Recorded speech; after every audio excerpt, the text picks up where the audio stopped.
நாங்கள் தொழில் தகராறு சட்டம் பற்றி முன்பே பேசியிருந்தோம்.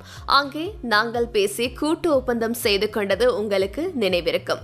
அதன் சட்ட சக்தி, கூட்டு ஒப்பந்தங்களின் சட்டப்பூர்வ வலிமையை காட்டும் வாய்ப்பாக அதை பற்றி பேசலாம். இந்த பணிக்கொடை மசோதா கூட்டு ஒப்பந்தம் சார்ந்த விடயம். 1983 ஒரு கூட்டு ஒப்பந்தத்தில் மேலதிக கொடுப்பனவென குறிப்பிடப்பட்டு பாராளுமன்ற சட்டத்தின் மூலம் செயற்படுத்தப்பட்டது.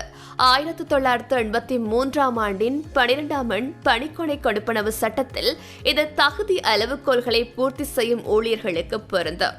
இந்த சட்டத்தின் கீழ் பணிக்கொடை கொடுப்பனவுகளுக்கான உரிமையை பூர்த்தி செய்ய வேண்டிய தகுதிகள் என்ன என்பதை பார்ப்போம். 15 அல்லது அதற்கு மேற்பட்ட ஊழியர்கள் சம்பந்தப்பட்ட நிறுவனத்தில் பணி நீக்கம் செய்யப்படும் திகதிக்கு 12 மாதங்களுக்குள் பணிபுரிந்திருக்க வேண்டும். மேலும் 5 வருட தொடர்ச்சியான சேவையை முடித்திருக்க வேண்டும். பணிக்கொடையை பெற நீங்கள் எந்த விண்ணப்பத்தையும் பூர்த்தி செய்ய வேண்டியதில்லை. நீங்கள் ராஜினாமா செய்த நாளிலிருந்து ஒரு மாதத்திற்குள் பணியளிப்பவர் உங்களுக்கு பணிக்கொடையை செலுத்த வேண்டும். பணிக்கொடை செலுத்த தவறினால் நீங்கள் பணிபுரிந்த நிறுவனம் உள்ள பகுதியில் உள்ள தொழிலாளர் அலுவலகத்திலும் புகார் செய்யலாம். இந்த பணிக்கொடை நிதியின் கீழ் செலுத்த வேண்டிய தொகை மேற்படி பணியாளர் மரணம் அடைந்தால் அந்த தொகை அந்த குடும்பத்திற்கு உரியதாக இருக்க வேண்டும். இந்த சட்டத்தின் கீழ் வராத ஊழியர்கள் யார்? அது யார் என்று பார்ப்போம். வீட்டு பணியாளர்கள் ஊழியர்களின் எண்ணிக்கை 15 ஊழியர்களுக்கு குறைவாக இருக்கும் சந்தர்ப்பங்களில் மற்றும் 5 ஆண்டுகள் தொடர்ச்சியான சேவையை பூர்த்தி செய்யாத ஊழியர்கள் ஆகிய இந்த 3 பிரிவினர் இந்த சட்டத்தின் கீழ் வராத ஊழியர்கள் ஆவர்.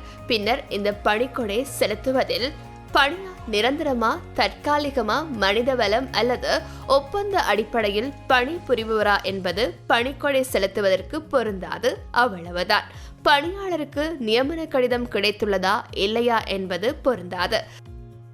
வாய்மொழியாக ஆட்சேர்ப்பு செய்யப்பட்ட ஒருவருக்கும் பணிக்கொடை கொடுப்பனவுகளுக்கு உரிமை உண்டு. உங்களுக்கு நியமன கடிதம் கிடைத்ததா இல்லையா என்பது பொருந்தாது. வாய்வழியாக சேவை செய்ய அழைக்கப்பட்ட ஒருவருக்கு கூட பணிக்கொடை கொடுப்பனவுகளை பெற உரிமை உண்டு. 5 வருட தொடர்ச்சியான சேவையை இங்கே காட்டுங்கள்.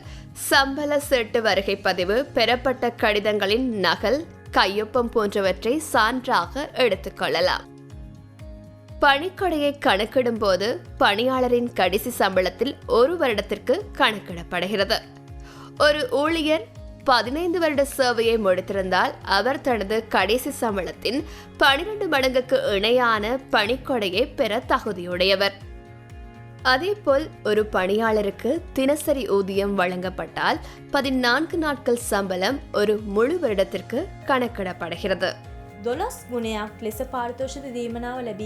தொண்டு வேலை முறையின்படி ஊதியம் பெறும் பணியாளருக்கு ஊழியரின் கடைசி 3 மாத சம்பளம் 1 நாள் சம்பளத்தால் வகுக்கப்பட்டு 14 நாட்கள் 1 வருடமாக கணக்கிடப்படுகிறது.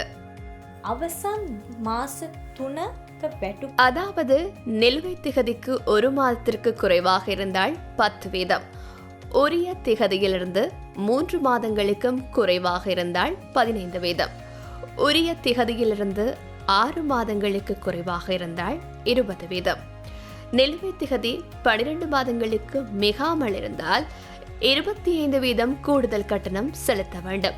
மேலும் 12 மாதங்களுக்கு மேல் இருந்தால் 30% செலுத்த வேண்டும். ஒரு கட்டத்தில் நிறுவனத்தின் உரிமை வேறொருவருக்கு மாற்றப்படலாம். அந்த தருணங்கள் நிகழலாம். அத்தகைய சந்தர்ப்பங்களில் சேவை காலம் புதிய உரிமையாளரின் கீழ் கணக்கிடப்படுகிறது. அதாவது முந்தைய சேவை காலம் புதிய உரிமையாளரின் கீழ் கணக்கிடப்படுகிறது. மோசடி அல்லது முறைகேடு காரணமாக எந்த ஒரு ஊழியரும் நிறுவனத்திலிருந்து நீக்கப்பட்டிருந்தால் பணிக்கொடை செலுத்துவதன் மூலம் இழப்பை குறைக்கலாம். ஆனால் ஒரு வழக்கிலிருந்து உத்தரவு வந்தால் மட்டுமே இதனை செய்ய முடியும். இதை ஒரு சிறப்பு வாய்ந்த தருணமாக அறிமுகப்படுத்தலாம். சோஷியல் ஸ்பேஸ், இது உங்களுக்கான இடம். உங்கள் பாதுகாப்பு, உங்கள் உரிமை. புதிய தகவல்களை தெரிந்து கொள்ள எங்களுடன் இணைந்து கொள்ளுங்கள். சப்ஸ்கிரைப் செய்யுங்கள், பெல் ஐகானை அழுத்துங்கள்.